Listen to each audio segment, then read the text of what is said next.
RCP Notícias.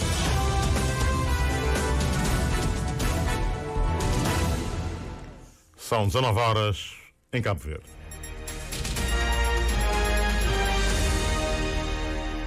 Boa noite, caros ouvintes. Tempo para o Jornal da Noite, aqui na sua Rádio Cabo Verde. Começamos com os títulos.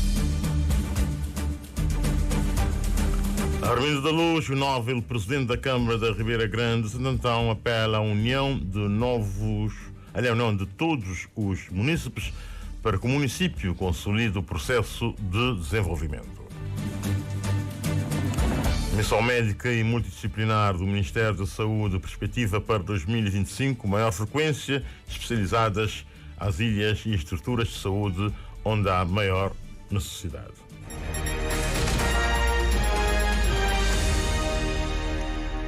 Vamos ao desenvolvimento. Armindo da Luz apela à união de todos os munícipes para que Ribeira Grande Santo Antão consolide o processo de desenvolvimento. O novo presidente daquela autarquia santantonense, que falava no ato de tomada de posse dos novos órgãos municipais, prometeu trabalhar com todos os partidos, associações e munícipes para um desenvolvimento efetivo do concelho. A reportagem com a Teresa Pinto. Depois de 20 anos de Orlando Delgado, a liderança da Câmara Municipal de Ribeira Grande de Santo Antão passa agora para as mãos do jovem Armindo Luz. O novo autarca apresentou no seu discurso de posse várias propostas para diferentes áreas e pediu união de todos os munícipes, independentemente de qualquer cor política ou ideologia. Ribeira Grande só poderá atingir todo o seu potencial se estivermos unidos. Precisamos de um município onde todos sintam que tem lugar, independentemente das suas escolhas políticas, crenças ou origem. A diversidade é a nossa força e a unidade será o nosso trunfo maior para superar os desafios. Convido todos os partidos, associações, grupos comunitários e cidadãos a trabalharem connosco. Este é um momento de união e não de divisão. Governar para as pessoas significa ouvir, aprender e construir em conjunto. Aos jovens e às mulheres ribeiragrandenses, Armindo Luz deixou o seguinte apelo. Vamos dar uma atenção especial à juventude, desde a formação, o desporto e a cultura, o empreendedorismo e a capacitação, para tirarmos o melhor proveito das nossas potencialidades. Os jovens são protagonistas das mudanças que queremos implementar. Contem comigo e toda a nossa equipa, pois eu contarei convosco e a nossa equipa conta com todos. As mulheres são a base do nosso concelho e terão sempre um lugar de destaque no nosso trabalho. Leida Santos foi novamente eleita a presidente da Assembleia Municipal e prometeu um mandato pautado pela coesão e vigilante ao Executivo. Os eleitos que conquistaram a maioria na Câmara e na Assembleia receberam dos ribeiragrandenses um mandato claro. Pelo que esperam de nós, um mandato pautado pela coesão e pelo apoio esclarecido e vigilante ao Executivo. A nossa relação com o Executivo e o seu Presidente será um exercício de permanente respeito e cooperação institucional. Mas tal não nos impedirá, no exercício da nossa atividade fiscalizadora, de exigir da Câmara uma atitude institucional e de serviço municipal não discriminatórios dos cidadãos em função das suas preferências políticas, religiosas ou outras. O ato de tomada de posse dos novos órgãos da Ribeira Grande foi presidido via videoconferência pelo Ministro das Comunidades, que não conseguiu viajar para Santo Antão. O Presidente da República reiterou hoje que os cabo-verdianos devem orgulhar-se do percurso que o país fez ao longo dos 50 anos. José Maria Neves falava no ato de abertura da conferência subordinada ao tema o Acordo de Lisboa, o contexto político da época e a construção das bases para um Cabo Verde independente, promovida em parceria com o Instituto Pedro Pires, a que assistiu Levi Salimão e traz os detalhes. José Maria Neves reafirmou que a independência nacional é o marco maior da história do povo cabo-verdiano. Não há nada mais sublime na vida de um povo que a sua libertação da subjugação. E o dia 5 de julho é o marco fundamental da nossa liberdade enquanto não subjugação. O meu apelo é no sentido de não deixarmos um momento tão marcante, tão importante na vida do país, nas mãos do Estado. É preciso que cada um, as universidades, as fundações, as organizações não governamentais, personalidades, trabalhem no sentido de comemorarmos com dignidade este momento sublime da história do nosso país, que é a independência. Uma data que, segundo o chefe de Estado, deve ser celebrada, comemorada, mas com sentido de unidade. É da nossa diversidade, do nosso pluralismo de ideias, de percursos, de histórias, é que nós podemos construir a unidade. E é fundamental, tendo em conta os desafios do mundo de hoje, que os cabo-verdianos estejam unidos para podermos enfrentar as grandes disrupções que estão a acontecer e a transfiguração das ordens regionais e mundial em curso. O Presidente da República disse que as evidências da oportunidade da independência nacional levaram à mudança de perspectiva, muitos que dela se demarcaram inicialmente.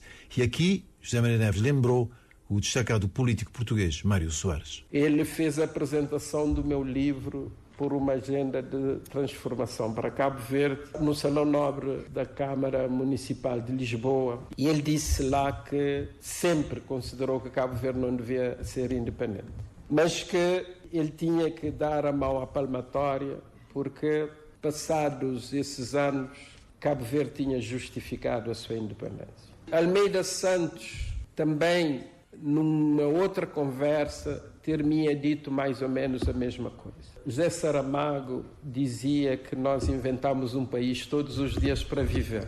Eles não acreditaram em nós, mas nós construímos um país. Este deve ser o nosso maior orgulho. E é por isso que devemos comemorar com grandeza momentos como este. A assinatura do Acordo de Lisboa. Orgulho de celebrar a independência nacional, mas com sentido de união. O Presidente da República falava no ato de abertura da conferência subordinada ao tema O Acordo de Lisboa, o contexto político da época e a construção das bases para um Cabo Verde independente, conferência promovida em parceria com o Instituto Pedro Pires.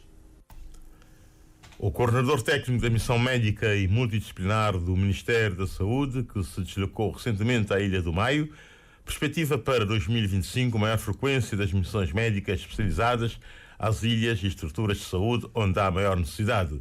O médico cirurgião Vítor Costa apontou que na Ilha do Maio, entre 11 e 15 do corrente, foram realizadas cerca de 530 consultas. Mira Lopes dos Santos. O coordenador técnico da missão de médicos especialistas e enfermeiros acredita ter encontrado na Ilha do Maio pessoas capacitadas e engajadas, mas também com desafios. O médico cirurgião do Hospital Agostinho Neto, Vítor Costa, acredita que com a missão multidisciplinar se conseguiu evitar várias deslocações para os hospitais centrais. Nesta última missão nós tivemos um total de 9 elementos, portanto a equipa multidisciplinar, tanto médicos e enfermeiros. É a primeira vez que recebeu uma missão deste tamanho, mas também que receberam um total de 590 consultas praticamente em 3 dias. E precisamente esse grande desafio que eles têm é dar a maior cobertura possível aos utentes da ilha em todas as especialidades médicas e também cirúrgica, porque verificaram que houve extração dentárias, houve limpezas cirúrgicas e houve também intervenções a nível de cirurgias de pequeno porte, mas foram situações em que evitou-se a deslocação para a praia. A mesma missão médica e multidisciplinar do Ministério da Saúde poderá, em 2025, abarcar as ilhas de Santo Antão, Brava, São Nicolau, Sal e Boa Vista, no entender do médico. Mas nós entendemos que, de facto, esta missão deverá continuar para o ano futuro. Sendo assim, nós perspectivamos missão para o próximo ano para a Ilha de Santo Antão, para a Ilha Brava, Ilha de São Nicolau, Sal e Boa Vista.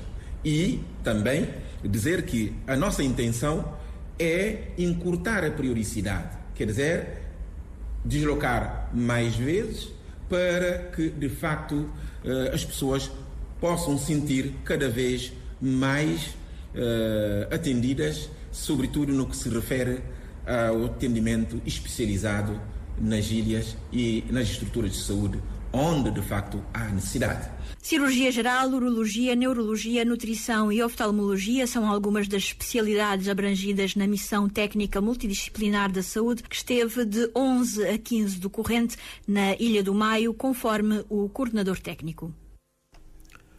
A inteligência artificial pode ajudar a criar novos empregos, assim como melhorar a celeridade e precisão nas previsões feitas pelos Institutos Estatísticos.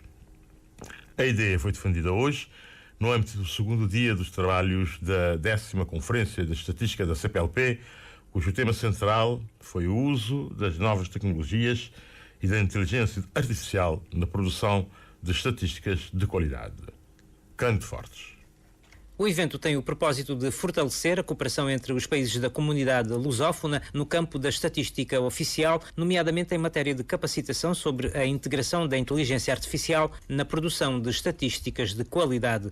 O tema Impacto da Inteligência Artificial na produção de estatísticas de qualidade foi apresentado por Júlio Barros, docente da Universidade de Cabo Verde, que esclarece que a ferramenta vem trazer vantagens e desvantagens à produção estatística. Um dos componentes que beneficia do uso da inteligência artificial tem que ver com as previsões periódicas dos INEs. Por exemplo, pode ser PIB, inflação? Sim, dentro da INE, basicamente tudo que são as prospecções que eles fazem, também podemos fazer, no fundo, com a inteligência artificial. Utilizando os modelos que são tradicionais estatísticos, mas também utilizar a inteligência artificial porque traz outra capacidade de basicamente fazer esta ligação entre as variáveis e aumentar a capacidade preditiva e trazer resultados mais precisos.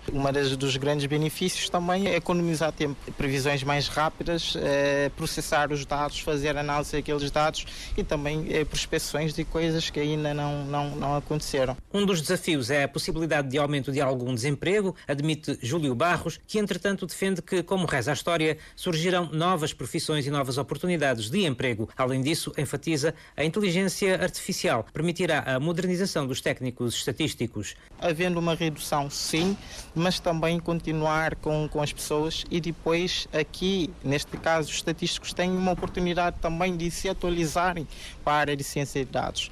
Juntando a parte informática, de informatização, a inteligência artificial vem reduzir alguns postos, mas também vai trazer novos empregos. As empresas vão precisar de fazer novas tarefas e, portanto, a história mostra-nos isso. Desde as primeiras revoluções industriais até já estamos na quinta, o que aconteceu ao longo da história é que foram desaparecendo algumas profissões e outras foram aparecendo.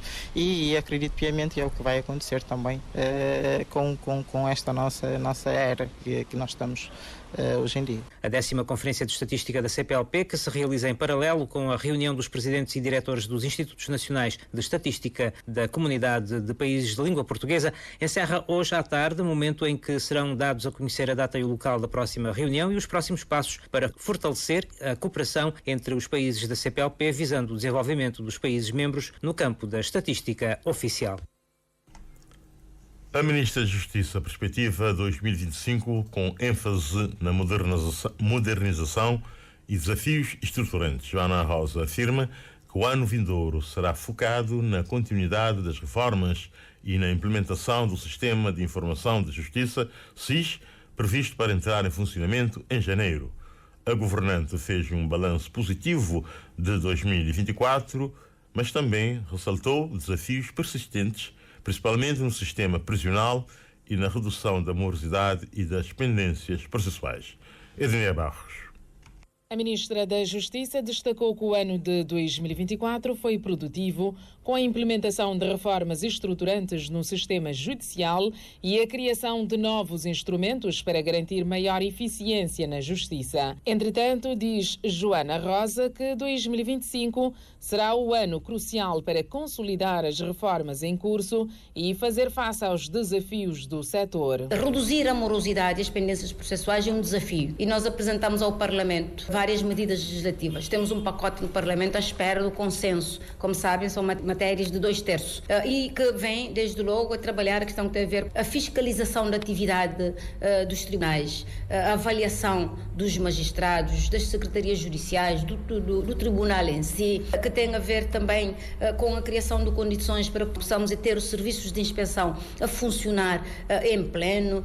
Temos a alteração às orgânicas, tanto da magistratura judicial quanto do Ministério Público, com alterações substanciais. Eu refiro-me, por exemplo, ao Ministério Público, que tem a ver com a criação de célula sobre cybercrime, a criação de célula também, um gabinete para trabalhar a temática que tem a ver com a lavagem de capitais. Segundo a Ministra da Justiça, em pauta está também a criação de condições para garantir maior independência dos tribunais e assegura que dentro de dias estará a dar entrada no Parlamento o Estatuto dos Magistrados. Então já trabalhamos o índice 100 e já, portanto, estamos em condições de dar entrada ao Parlamento à proposta dos Estatutos dos Magistrados, trazendo algumas inovações, mas sobretudo criar condições para, primeiro, a garantia daquilo que é a independência dos tribunais, mas também a prestação de contas, até porque, como sabem, temos um fenómeno que tem que ser tido em conta, que é de saídas de magistrados para outras funções, e então precisamos criar condições.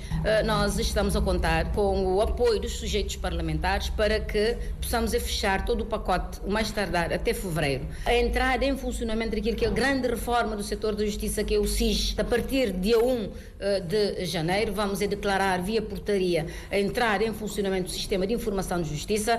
Entre os mais recentes avanços, Joana Rosa, à margem do Conselho do Ministério da Justiça, destacou a modernização dos sistemas de registro, incluindo o lançamento do Portal da Justiça ontem, que, segundo diz, permitirá aos cidadãos acessarem a serviços jurídicos de forma online, como a emissão de certidões e a criação de empresas.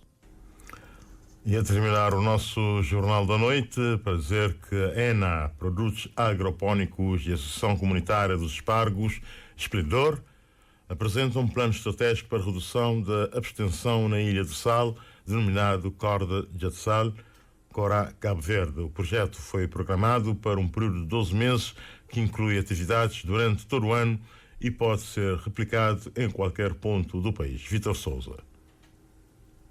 Preocupados com o elevado nível de abstenção nas eleições autárquicas na Ilha do Sal, onde se registrou uma taxa superior a 57%, a empresa ANA Produtos Agropónicos e a Associação Comunitária dos Espargos Esplendor elaboraram um plano estratégico que pretende reduzir a abstenção e o desinteresse de uma franja da população. Alfredo Lima, um dos responsáveis pela criação do projeto, explica o porquê da criação do referido plano. Autárquicas de 1 de dezembro de 2024.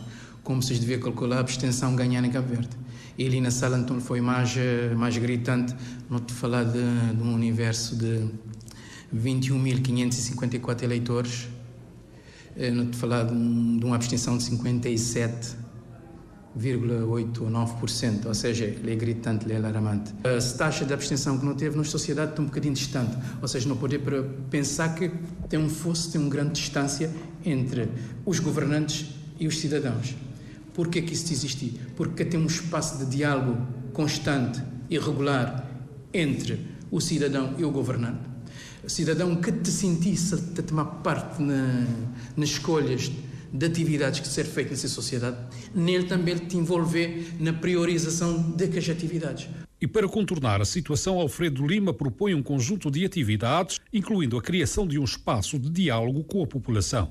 O que não crê é que um conjunto de atividades de âmbito de ordem cívica e de cidadania envolver nas sociedades. Desmaja a atenção, desmaja a razão para dizer qual é que é a importância de democracia na nossa sociedade e de que os valores democráticos que a nossa sociedade conquista até agora. Porque garante a sustentabilidade da nossa democracia e vai depender de envolvimento e de conhecimento que a nossa sociedade tem sobre essa matéria. Sobre o grupo de abstenção, nós temos um estudo diagnóstico que é para saber exatamente quais são as razões da abstenção. Pelo menos, pioneiramente, como experiência piloto aqui na Ilha de Sal. Esse plano tem para o desenvolvimento ao longo de um ano, de ser calendarizado, Não tem um cronograma proposto no plano, onde é que nós, por mensal, onde é que nós calendarizar atividades que têm que ser feitas para envolver a sociedade. O projeto tem a duração de 1 ano e encontra-se em fase de apresentação. O orçamento ronda os 13.400 contos. Os promotores pedem o envolvimento das instituições democráticas, partidos políticos, Comissão dos Direitos Humanos e todas as forças vivas da sociedade para levar adiante o projeto e travar a abstenção no país.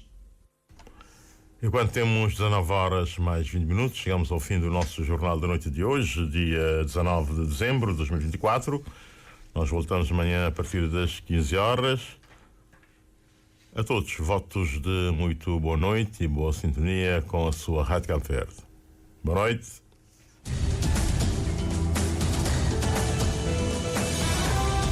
Mais informações em www.rtc.cv e na aplicação RTC Mobile. RCV